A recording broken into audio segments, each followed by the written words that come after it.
students. I am Mrs. Navdeep Kaur and today we are doing वक्रोक्ति जीवितम by आचार्य कुंतका। इसके अंदर उन्होंने अपनी एक थ्योरी प्रेजेंट की है कि एक पोएट को पोएट्री लिखते वक्त किन बातों का ध्यान रखना चाहिए या क्या डिफरेंस है एक कॉमन मैन के अंदर और एक पोएट के अंदर।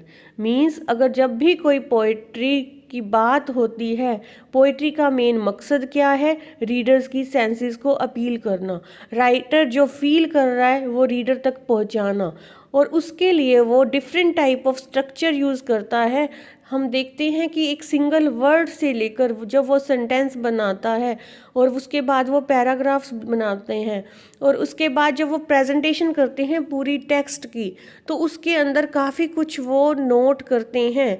आई मीन टू से कि जब एक पोएट लिखता है तो उसके लिए वो different type of structure use करता है, different type of vocabulary use करता है, कैसे वो वर्ड चूज़ करता है, सेंटेंस स्ट्रक्चर क्रिएट करता है, उसके लिए वो कितनी फिगरेटिव लैंग्वेज का यूज़ करता है, फिगर ऑफ स्पीच का यूज़ करता है। इन द सेम वे हम देखते हैं कि अगर हम लोग पोइट्री लिखते हैं तो वो इतनी सक्सेसफुल नहीं होती, जबकि ये लोग पोएट लोग जो लिखते हैं उनका कितना मान सम्मान होता है। इसमें क्या डिफरेंस है?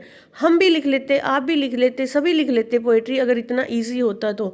नहीं, ये यहाँ पे अपनी थ्योरी दे रही है कि अगर एक पोएट पोएटिक क्रिएशन करता है तो उसके लिए उसको डिफरेंट टाइप ऑफ वोकेबलरी, जो मीटर है, छंद बंद कविताएं जो होती हैं, उन सब का फॉलो सिस्टम के अकॉर्डिंग ये फॉलो करते हैं उसको। इसलिए हम यहाँ पे देखते हैं इन्होंने अपनी थ्योरी दी है। वक्र, वक्र का मतलब क्या दिया है? वक्र का मतलब ये डायरेक्ट ऐसे प्रेजेंटेशन नहीं करते, सिंपल लैंग्वेज में वक्र लाते हैं अपनी पोइट्री के बीच में।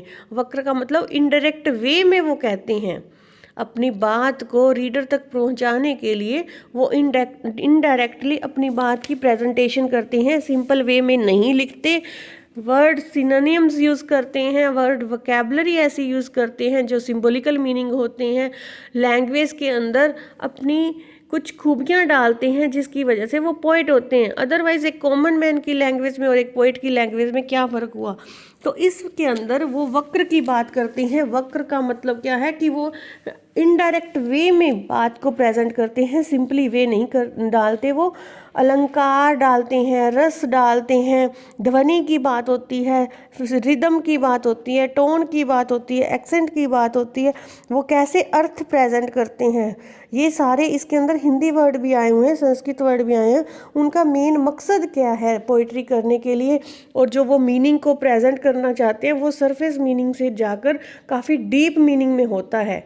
मीन्स हम देखते हैं जैसे आप भी कोई पोइट्री पढ़ रहे हो या फिर कोई भी आपने जैसे जॉन डन पढ़ा है, जो भी आप पढ़ते हो, कोई भी पोइट्री अगर आप पढ़ रहे हो तो उसमें सिंपल लैंग्वेज नहीं होती उनकी, वो कहते कुछ हैं, उसका मीनिंग कुछ और होता है। हम देखते हैं वर्ड्स को अगर हम अच्छे से समझते हैं तब हमें समझ आती है, अदरवाइज हमें पता नहीं चलता कि वो लिख क्या रहे हैं। इसका मतलब ये होता है कि वो अपनी सिंबॉलिकली लैंग्वेज को प्रेजेंट करते हैं, वर्ड कहाँ कहाँ से वो चूज़ करते हैं, उन वर्ड का मीनिंग कुछ और होता है, कहना वो कुछ और चाहते हैं।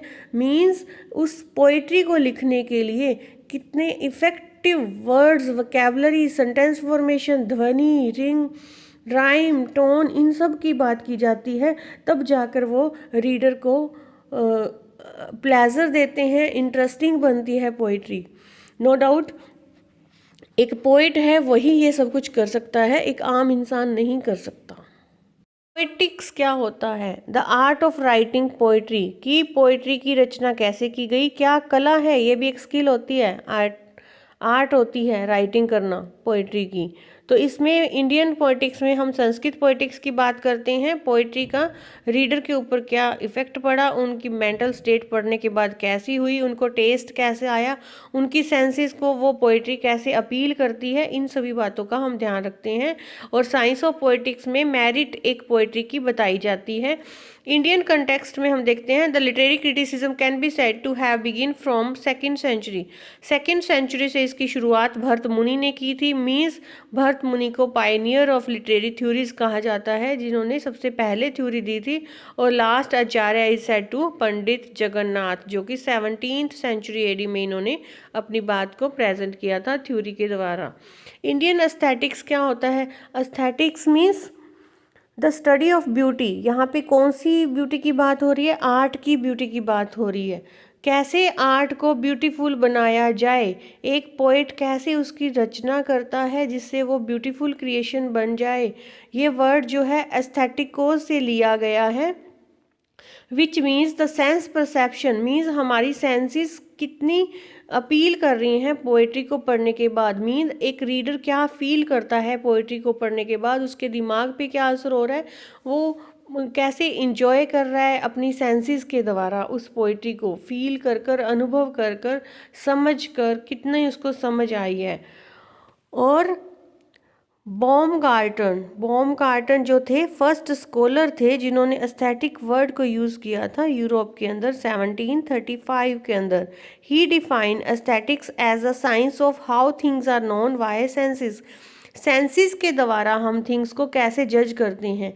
मीन्स रीडर के दिमाग पर, दिल पर, उसकी फीलिंग्स पोइट्री के साथ पढ़ने के बाद उसको क्या फील हुआ, कैसे इमोशंस आए उसके साथ, जो रीडर फील करता है क्या वही एक पोइट फील करवाना चाहता था उसको पोइट्री पढ़ने के बाद। मीन्स जो मैसेज वो रीडर तक पहुंचाना चाहता था वो मैसेज पहुंचा है या नहीं पहुंचा है, सेंसेस के द्वारा। जो फीलिंग्स उस पोइट्री में पोइट ने डाली हैं, क्या वो feeling with the help of poetry और वो उसकी सेंसेस को भी उसने अराउज किया है कि नहीं, इस बात का ध्यान रखा जाता है। स्कूल ऑफ पोइटिक्स में हम देखते हैं कि काफ़ी स्कूल हुए हैं जहाँ जिन्होंने पोइट्री की आर्ट की बात की है कि एक पोइट्री को कैसे लिखा जाए। डिफरेंट टाइप ऑफ स्कूल्स में डिफरेंट टाइप ऑफ स्किल की बात की गई है। हमारे सिलेबस में वक्रोक्ति स्कूल में हम के बारे में हमने ज़्यादा पढ़ना है। मीन्स जो कुंतक आचार्य ने दिया था वक्रोक्ति स्कूल में, इनकी जो थ्योरी है उसका हमारे पास जिक्र है। लेकिन आपने ये बैकग्राउंड उसकी देनी है कि इतने सारे स्कूल हुए थे जिसमें से ये जो सबसे डिफरेंट है, क्यों है और कैसे है। अलंकारा स्कूल, अलंकारा मीन्स वही अलंकार जो हम यूज़ करते हैं, इन्होंने अलंकारों के ऊपर जोर दिया था। रीति स्कूल, ध्वनि स्कूल, सिर्फ ध्वनि की बात की गई थी कि ध्वनि कैसे होनी चाहिए पोइट्री में। वक्रोक्ति स्कूल, इसके बारे में हम डिटेल से पढ़ेंगे। गुना दोषा स्कूल, क्या गुण दोष होते हैं। और औचित्य स्कूल, रसा स्कूल, रस छंद बंद, औचित्य क्या है पोइट्री का।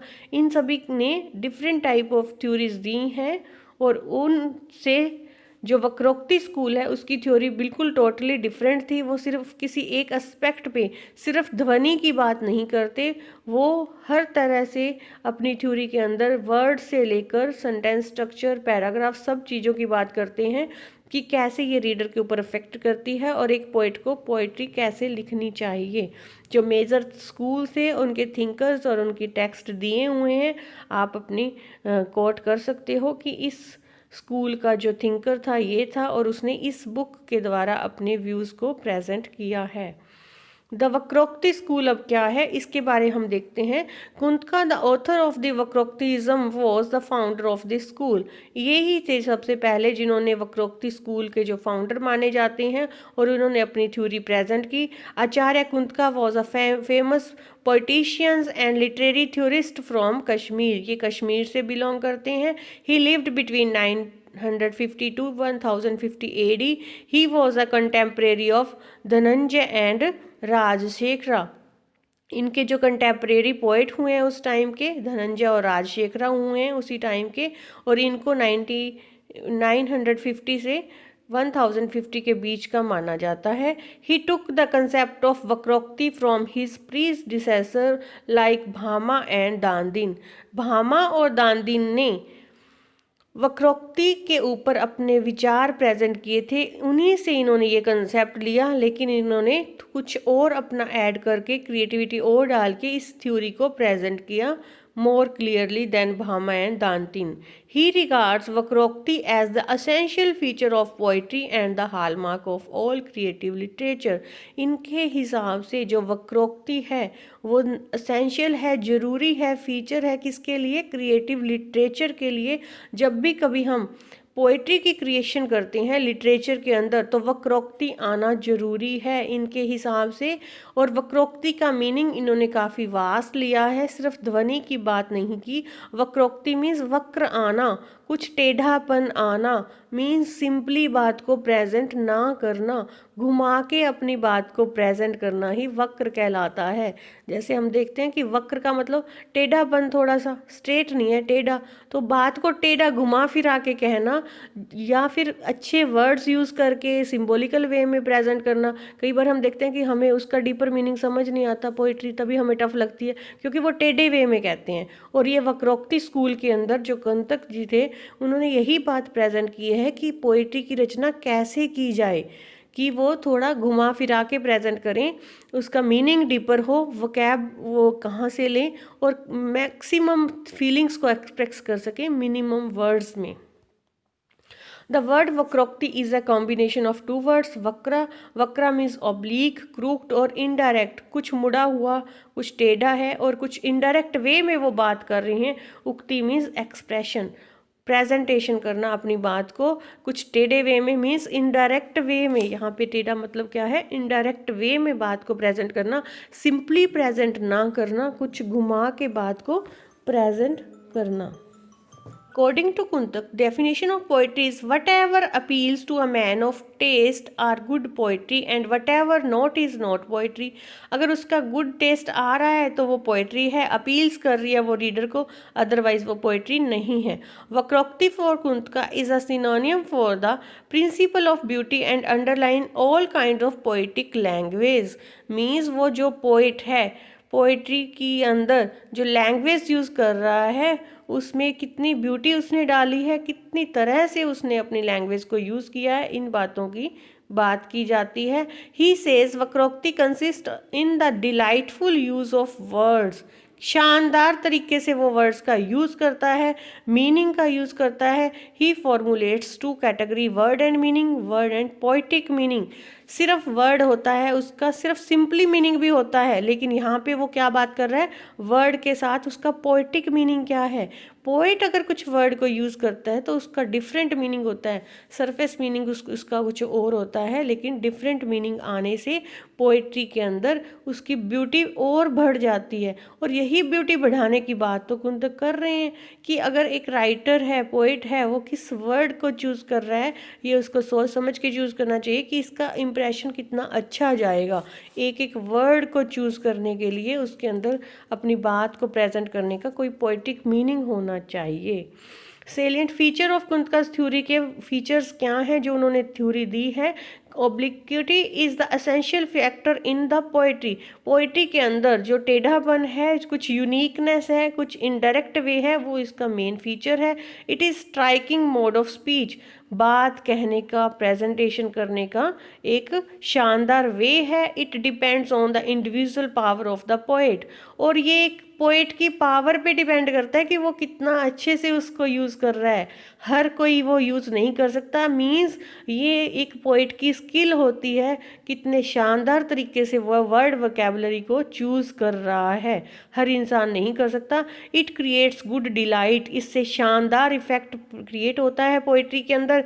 It is different from speech, normal speech से, नॉर्मल बात से वो डिफरेंट होता है। Kavya becomes lively in association with vakrokti. वक्रोक्ति आने से जो काव्य है, मीन्स जो हमारी कविता है, मीन्स जो हमारी पोइट्री है, उसके अंदर जीवांत लुक आ जाता है। It is indirect way of expression, एक तरह से ये इनडायरेक्ट बात को प्रेजेंट करने का तरीका है। Vakrokti is obliquity that arises out of poetic function, यही एक पोइट्री का फंक्शन होता है कि वक्रोक्ति लाकर उसको सुंदर तरीके से प्रेजेंट किया जाए। It is also recognized as the embellishment of the word and its meaning, कि उस वर्ड और मीनिंग को उसने कितने अच्छे तरीके से, अलंकृत तरीके से प्रेजेंट किया है। अलंकृत मीन्स उसको सजा कर प्रेजेंट किया है, ब्यूटीफाई करके वर्ड को यूज़ किया है। फ्रेजेस, कंटेक्स्ट, सिनोनियम्स, ये सब किस लिए यूज़ किए जाते हैं। एडजेक्टिव, एडवर्ब हम किस लिए यूज़ करते हैं, लैंग्वेज को ब्यूटीफाई करने के लिए।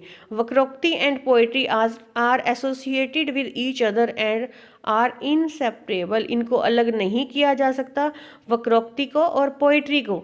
मीन्स पोइट्री के अंदर जब हम वक्र ले आते हैं, इनडायरेक्टली बात को प्रेजेंट करते हैं, तो उसके अंदर और उसकी शोभा में चार चांद लग जाते हैं और इसको अलग नहीं किया जा सकता। अगर पोइट्री के अंदर वक्रोक्ति नहीं होगी तो आम कॉमन लैंग्वेज ही होगी, वो पोइट्री नहीं होगी।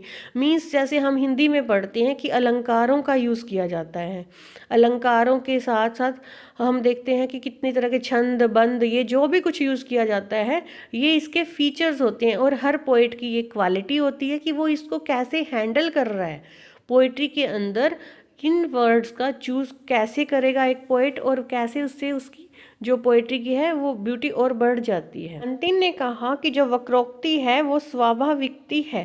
स्वाभाविकती मीन्स नेचुरल डिस्क्रिप्शन है, एक तरह से फिगर ऑफ स्पीच है। वमाना ने कहा कि ये लक्षणा है। रुद्रा ने कहा कि ये भी एक पर्टिकुलर स्पीच है। वक्रोक्ति क्या है? एक पर्टिकुलर स्पीच है। लेकिन कुंतका जी ने कहा कि वक्रोक्ति सिर्फ एक फिगर ऑफ स्पीच नहीं है, ये सब चीज़ों का मिक्सचर है। सारी फॉर्म्स जब आ जाती हैं पोइट्री के अंदर, हर तरह से हम जब पोइट्री के अंदर जो भी यूज़ कर रहे हैं और जितनी क्वालिटी के साथ यूज़ कर रहे हैं, चाहे वो वर्ड है, शब्द है, फिगर ऑफ स्पीच है, सब तरह की बात है, सिर्फ ध्वनि की बात नहीं। सभी चीज़ें जो हम पोइट्री में यूज़ करते हैं उसको ही इन्होंने वक्रोक्ति कहा है। मीन्स इन्होंने वास्ट डेफिनेशन दी है, सिर्फ एक टॉपिक पे, एक कंसेप्ट पे अपनी बात नहीं की। इन्होंने वक्रोक्ति का मीनिंग काफ़ी लार्ज लिया है। जब हम देखते हैं कि अब इसके अंदर चैप्टर हैं, चैप्टर 1, 2, 3 एंड 4 अलग अलग चैप्टर डिवाइड किए हुए हैं। आपके सिलेबस में चैप्टर 1 है जिसमें हमारा आएगा it is the introductory part and provides the definition of vakrokti. तो आपके सिलेबस में चैप्टर 1 है।